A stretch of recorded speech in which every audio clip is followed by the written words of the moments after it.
Bismillahirrahmanirrahim. Assalamualaikum warahmatullahi wabarakatuh.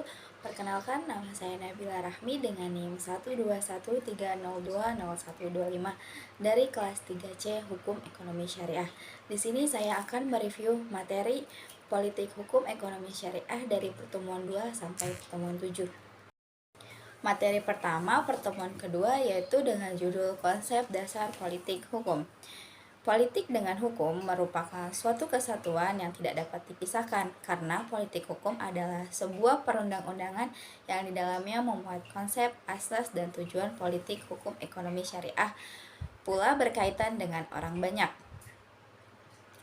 Adapun ruang lingkup dalam politik hukum, ada beberapa hal. Yang pertama ada nilai-nilai dan aspirasi, dikarenakan politik hukum berkaitan dengan orang banyak, sehingga dibutuhkan nilai-nilai dan aspirasi-aspirasi dari berbagai pihak. Yang kedua ada perdebatan dan perumusan nilai-nilai dan aspirasi dibutuhkannya perumusan secara bersama-sama. Yang ketiga ada penyelenggaraan negara yang berwenang, merumuskan dan menetapkan politik hukum. Yang keempat ada peraturan perundang-undangan. Yang kelima ada faktor-faktor politik hukum, dan yang keenam ada pelaksanaan politik hukum. Adapun batasan dalam politik hukum, yang pertama ada ruang gerak politik hukum suatu negara, politik hukum kekuasaan dan warga masyarakat, dan yang ketiga ada lembaga-lembaga yang berwenang.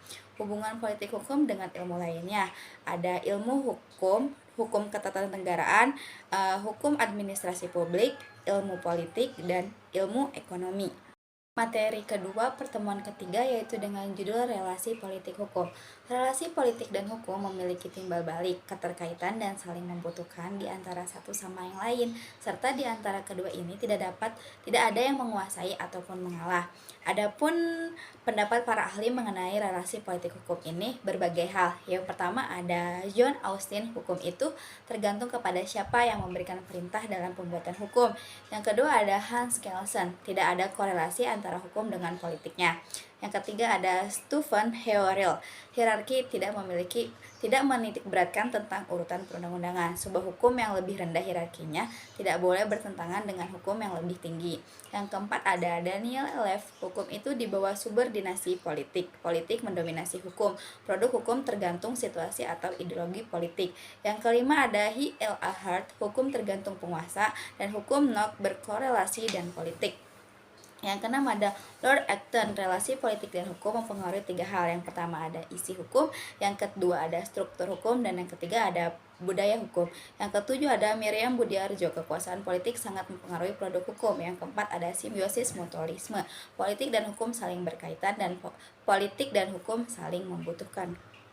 Materi ketiga pertemuan keempat yaitu dengan judul Sejarah Politik Hukum. Pendapat Imam Syaukani dan Ahsin Tauheri yang melatar belakangi keberadaan disiplin politik hukum karena adanya ketidakpuasan para teoritis atau sarjana-sarjana hukum terhadap mode pendekatan hukum.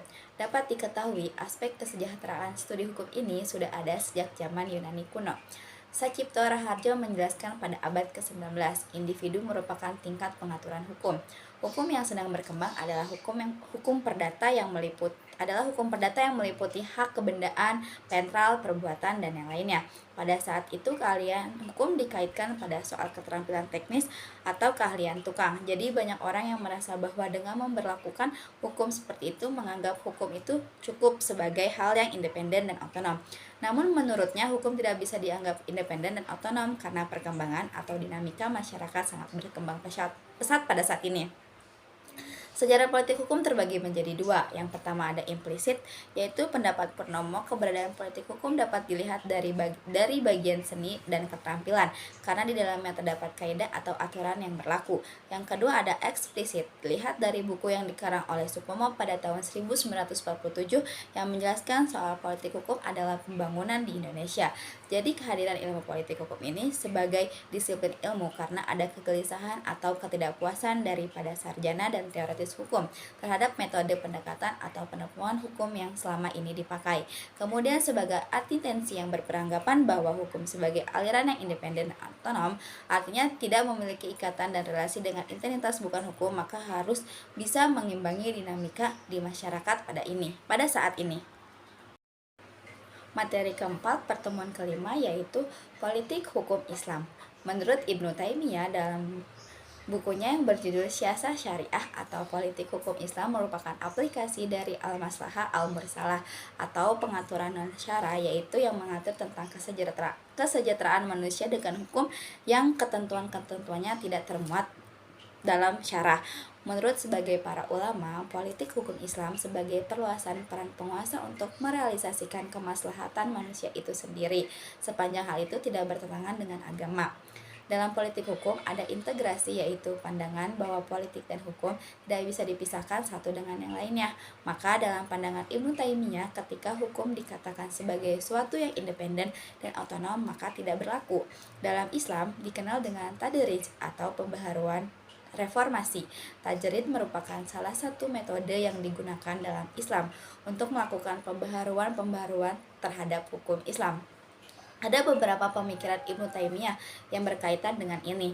Yang pertama ada pandangan kosmopolitanisme, yaitu Islam sebagai kebenaran haruslah menjadi kebaikan bagi seluruh alam, seperti dalam kisah surat Al-Anbiya ayat 107. Dalam pemerintahan syariah, nilai terpenting yang harus dijaga adalah keadilan dan kebaikan, kemudian mencegah dari keburukan.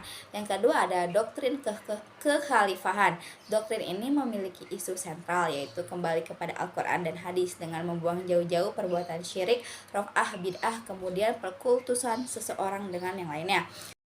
Yang ketiga, dalam institusi negara, doktrin ini Ilmu Taimiyah berpendapat bahwa berkelompok dalam menggunakan fasilitas alam merupakan keniscayaan. Dari konsep ini kemudian melahirkan institusi negara. Ibnu Taimiyah juga terkenal dalam gagasan organis dalam memandang institusi. Dia menekankan bahwa pentingnya institusi dalam masyarakat untuk mencapai keadilan. Yang keempat ada kepemimpinan dalam perspektif Ibnu Taimiyah. Dia menekankan teokrasi. Menurut beliau, kepemimpinan merupakan amanat atau mandat dari Tuhan yang harus dipikul oleh seseorang yang dipercaya memenuhi kewajiban tersebut agar benar-benar dia mampu salah satunya keadilan, menunaikan amanat dan menjadi pelindung. Pun prinsip hukum Islam. Menurut buku yang ditulis oleh Profesor Juhaya S. Praja, ada beberapa prinsip dalam hukum Islam, yaitu yang pertama ada tauhid, yang berarti dalam satu ketetapan yang sama. Yang kedua ada keadilan, artinya adanya kebijaksanaan dalam penetapan hukum. Yang kedua ada amar ma'ruf nahi mungkar, atau mendorong kepada kebaikan dan menjauhi segala kemungkaran. Yang keempat ada kebebasan kemerdekaan. Asas prinsip hukum Islam harus menjamin kebebasan dan kemerdekaan tanpa diskriminasi dalam masyarakat itu sendiri. Yang kelima ada persamaan, yaitu menghormati harkat, derajat, dan martabat manusia.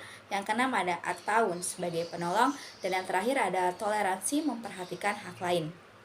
Ada pula asas hukum Islam menurut Hasbi As-Siddiqi dalam bukunya, yaitu 1. Asas nafyul haraji, meniadakan kepicikan. Yang kedua ada asas estetika naluri manusia. Yang ketiga ada asas kilatu takhlif, tidak membahayakan tahlifi, harus mewujudkan keadilan. Yang keempat ada bertahap, dinamika dan perkembangan di masyarakat terus berjalan, maka hukum Islam tidak boleh tertinggal. Yang kelima ada asas URV, merupakan menghormati adat atau kultur yang ada di masyarakat. Yang keenam ada asas kemuslihatan manusia, seiring dengan dan meredukasi sesuatu yang ada di lingkungannya, harus memperhatikan beberapa faktor yang ada di lingkungan itu sendiri. Yang ketujuh ada asas keadilan, keseimbangan. Yang terakhir ada asas syara menjadi Jatiyah Islam pintu ijtihad. 6. Yaitu dengan judul Sifat Hukum sebagai objek kajian politik hukum pertama. Relasi politik dan hukum memiliki ikatan yang tidak bisa dipisahkan yang tidak bisa dipisahkan antara satu dengan yang lainnya, dengan alasan dinamika di masyarakat itu sendiri. Ketika terjadi relasi antara politik dan hukum, maka di situ ada sifat-sifat yang melekat pada hukum itu sendiri. Sifat hukum pada kajian hukum ini terbagi menjadi 3. Yang pertama ada fakultatif, hukum yang mengatur atau secara apriori tidaklah mengikat atau wajib ditaati. Artinya dalam keadaan konkret, hukum dapat dikesampingkan oleh perjanjian yang diadakan para pihak yang bersangkutan. Contohnya pasal 19 KUH Perdata. Yang kedua ada imperatif, kebalikan dari fakultatif, yaitu hukum yang bersifat memaksa dalam keadaan konkret harus ditaati atau tidak boleh ditinggalkan para pihak yang bersangkutan. Yang ketiga ada represif, bersifat lebih menekan dan lebih tegas dibandingkan sifat hukum imperatif. Umumnya ada beberapa ciri hukum represif, yaitu terciptanya ketertiban dan terciptanya kepatuhan tanpa syarat, peraturan keras dan terperinci, adanya kebebasan bertindak atau diskresi, persetujuan sama dengan kepatuhan, dan kritik sama dengan ketidaksetiaan. Secara ringkas, anatomi hukum represi memiliki 10 ciri-ciri atau karakternya. Yang pertama ada ketertiban menjadi tujuan politik hukum, yang kedua ada legitimasi atau dasar-dasar kekuatan mengikatnya adalah kekuasaan negara. Yang ketiga ada peraturan terperinci atau terrepresif. Yang keempat ada alasan pembuatannya bersifat ad hoc sesuai keinginan penguasa. Yang kelima ada kesempatan bertindak serba meresap sesuai dengan kesempatan. Yang keenam, pemaksaan serba mencakup tanpa batasan yang jelas. Yang ketujuh, moralitas yang merupakan pengendalian hukum. Yang kedelapan, penguasaan posisi-posisi di atas hukum. Kesembilan, ada kepatuhan masyarakat harus tanpa syarat. Dan yang terakhir ada partisipasi masyarakat yang diizinkan lewat penundukan diri, sedangkan kritik diterima sebagai pembangkangan. Materi ke-6 pertemuan ke-7 yaitu lanjutan dari pertemuan ke-6 yang berjudul Sifat Hukum sebagai Objek Politik Hukum Kedua.